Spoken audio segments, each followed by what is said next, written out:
Matt Weston is a junior CIA agent also known as a housekeeper, an agent tasked with running a safe house in case of an operation.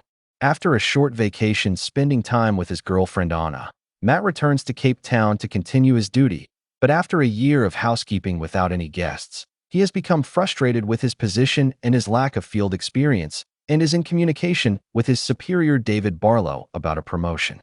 Barlow, however, explains that due to his lack of field experience, he isn't qualified for the post, plus they need another 4 more months of housekeeping from him until they review his file. Matt pleads with Barlow to talk to Director Whitford on his behalf, and Barlow agrees but can promise nothing. Elsewhere in South Africa, former CIA Black Ops agent turned international criminal Tobin Frost is in communications with a buyer to exchange an encrypted device. Frost meets with his client, who turns out to be rogue MI6 agent Alec Wade. Alec shows Frost the drive which contains names, dates, and transaction details, warning how dangerous it is for both of them. Frost doesn't care and tells Wade he'll get his payment. Frost heads to the restroom stall where he transfers the info from the drive to a chip, then injects the chip into his thigh. Meanwhile, a man who was keeping an eye on Frost from the bar begins approaching the restroom. Frost hears the man enter the bathroom and attacks and knocks him out. He steps out of the restroom and approaches another black man in the restaurant and hands him cash. Outside, a sniper sees the Frost figure exit the restaurant and guns him down in the street. A little boy checks his pockets but signals to the men he found nothing.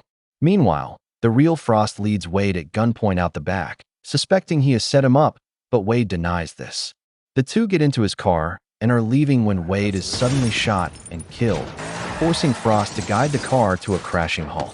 He swiftly exits the car and enters a crowd of protesting people, but the men are combing the crowd with weapons drawn.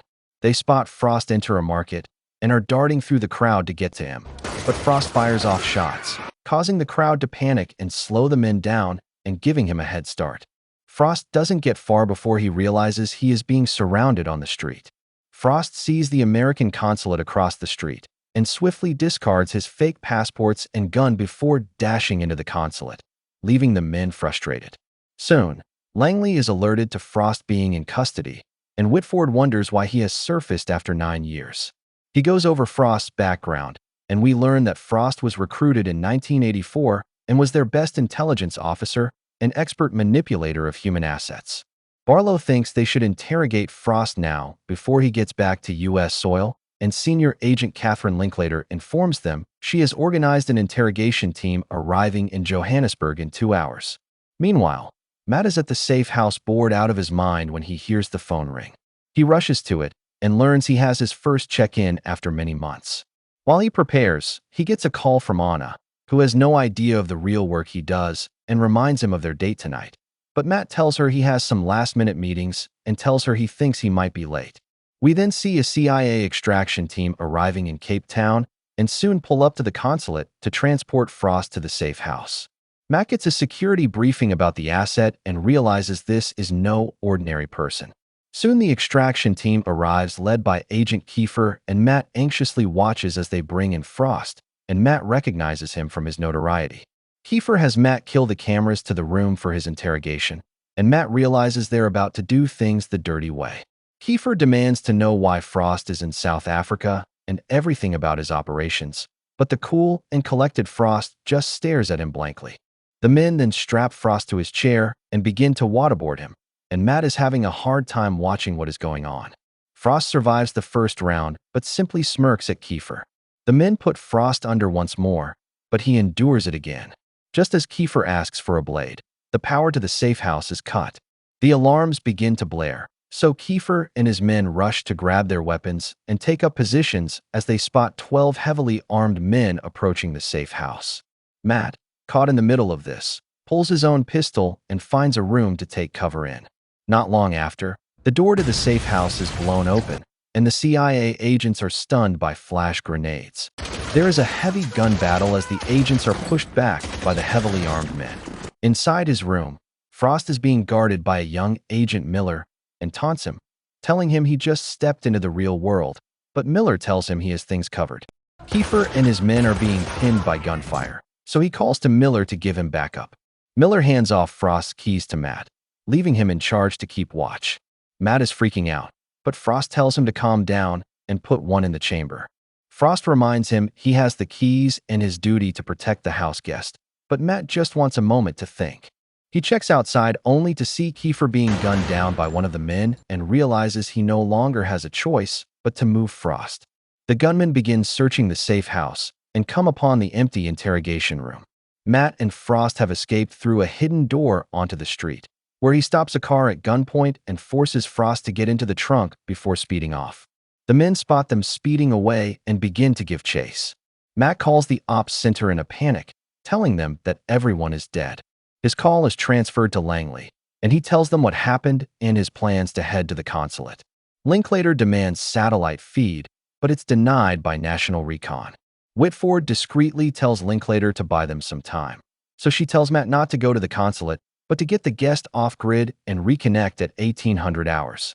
The men have caught up with Matt and begin ramming the car and opening fire at him. He causes one of the cars to crash at a construction site, but the other is on his tail and gaining fast.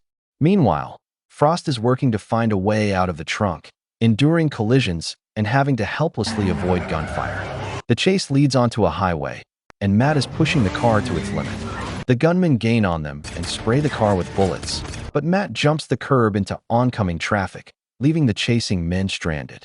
As Matt pushes on, Frost finally breaks free from the trunk and attacks Matt, disarming him and trying to choke him out. Matt puts up a fight, and with quick thinking, puts on his seatbelt before driving into a parking garage and crashing, sending Frost into the windshield. He jumps out and holds Frost at gunpoint, trying to catch his breath and gather his thoughts. Meanwhile, Whitford, Linklater, and Barlow are scrambling to find a way to get Matt and Frost out of South Africa, but all their teams are tied up. Barlow tells them Matt is all they have at this point, so Whitford demands a full report on him.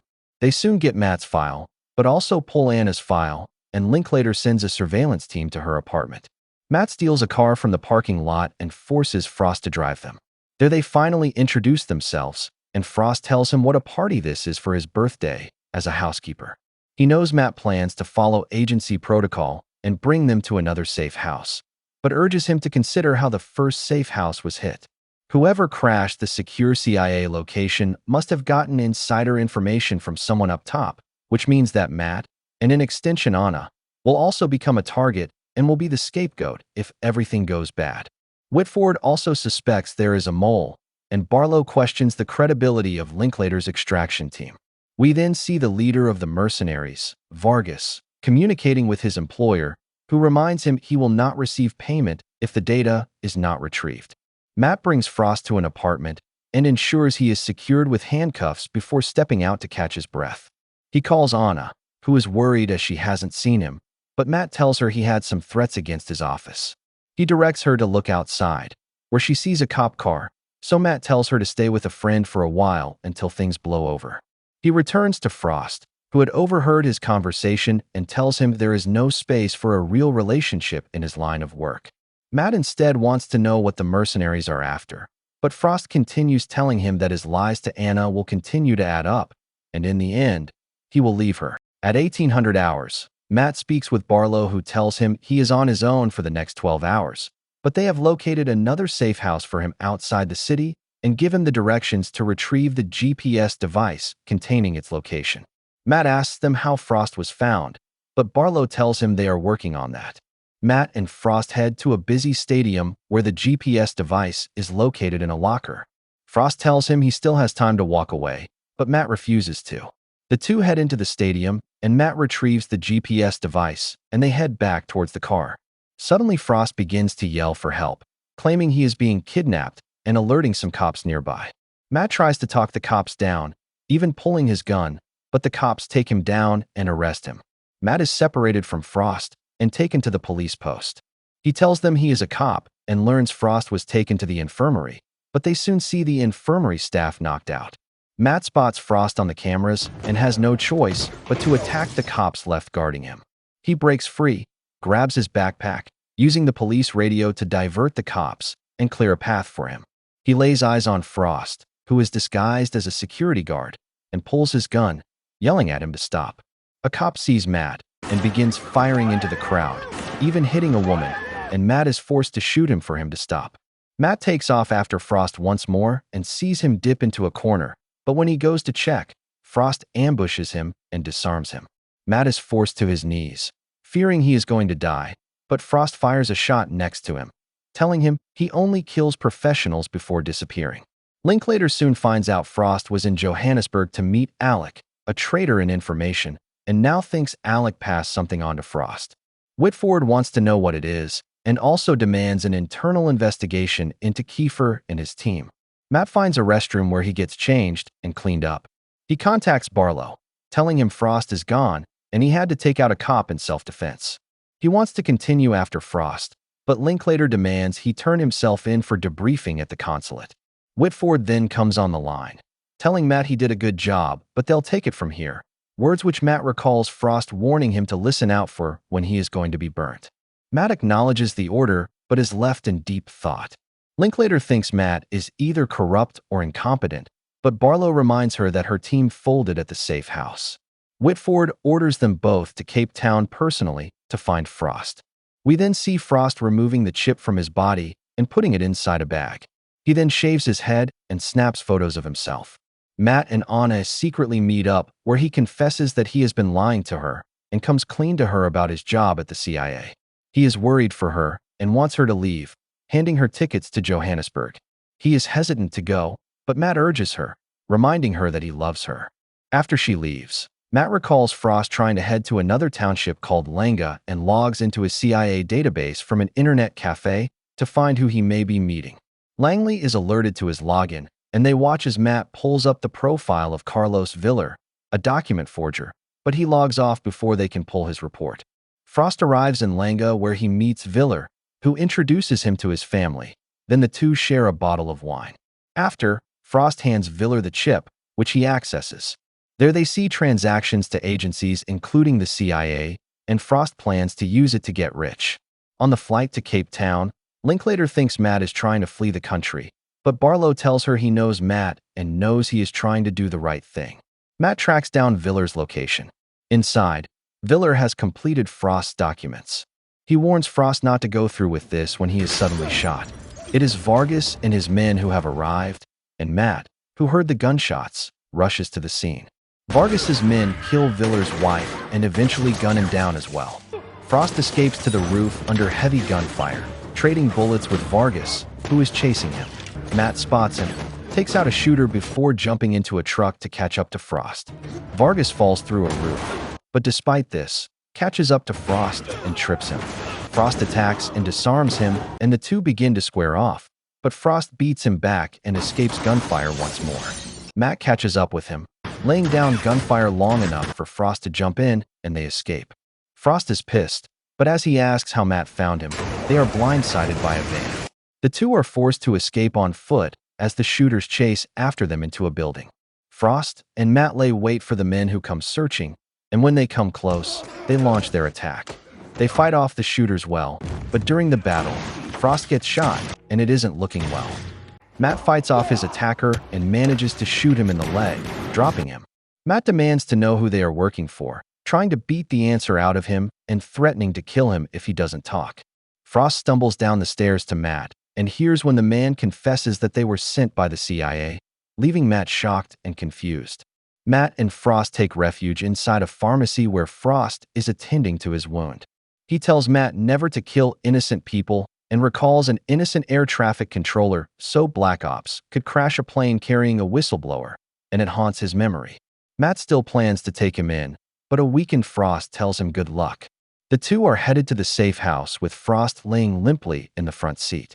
Linklater, who is in Langa, thinks Matt is now working with Frost since they escaped together, but Barlow knows Matt will take him to the safe house, and they need to head there. Matt and Frost stop a distance off from the safe house and walk the rest of the way. They meet the housekeeper Keller, but Matt doesn't trust him and keeps him at gunpoint. He makes Keller handcuff Frost to a pipe before leading him to the control room to call on their arrival. Linklater arrives at the safe house where Barlow is already waiting. She has found out that Alec had gotten his hands on intel which he sold to Frost. Barlow suddenly shoots Linklater dead on the side of the road. Matt and Keller are waiting at the safe house where Keller tells him they're alike as he has been waiting 10 months for some action. Matt drops his guard for a second, and Keller suddenly attacks him. Matt fights back, and the two end up falling through a window. But during the struggle, the two end up stabbing each other with glass shards. Matt gets a serious injury but pushes himself to attack Keller. Matt gets him into a chokehold and hangs on for dear life until he kills Keller. Matt staggers over to Frost, asking an explanation as to why he came to Cape Town. Frost shows him the chip, revealing that it contains evidence of corruption and bribery involving the CIA, MI6, and other intelligence agencies, put together from a Mossad intelligence report. Matt thinks they need to escape and hands him the keys to free himself, but Frost leaves him there, ignoring Matt's pleas not to leave him. Matt soon wakes with Barlow there with him. Barlow tells Matt he is proud of him. He tells Matt Frost killed Keller, but when Matt corrects him, Barlow insists it was Frost and that he killed Linklater too. Vargas then enters the room, revealing Barlow is his employer. Barlow admits to being on the file Frost has, along with many other people, and demands to know where it is. Just then a gunshot rings out, and it is Frost. Barlow and Vargas draw their guns and head out to look for him. Barlow goes outside to check. The car next to him explodes, throwing him back. Frost enters the house like a ghost, killing one man before shooting Vargas and killing him. Frost returns for Matt, but is suddenly shot by Barlow. He tells Matt they got him, but Matt shoots him dead. Matt goes to a dying Frost who hands him the microchip and tells Matt he is a better man than he is before dying. After this incident, Matt returns to the CIA and presents his report to Whitford, who reads it over but claims it needs to be edited for national security as Barlow cannot be held responsible for the mess, but Matt will be promoted for his troubles. Whitford asks him about the microchip, but now knowing Whitford is corrupt, Matt denies knowing where it is. Whitford states that whoever has those files will have many enemies, including the CIA, but Matt still denies knowing anything about it. Whitford tells him to take a few days off, but before Matt leaves, he tells Whitford that he will take it from here. Soon the files are released to the public and many agents from different agencies, including Whitford, are incriminated. Matt then travels to Paris and covertly observes Anna while she sits with friends in a cafe. She notices him across the street and smiles before he walks away, content that she is safe.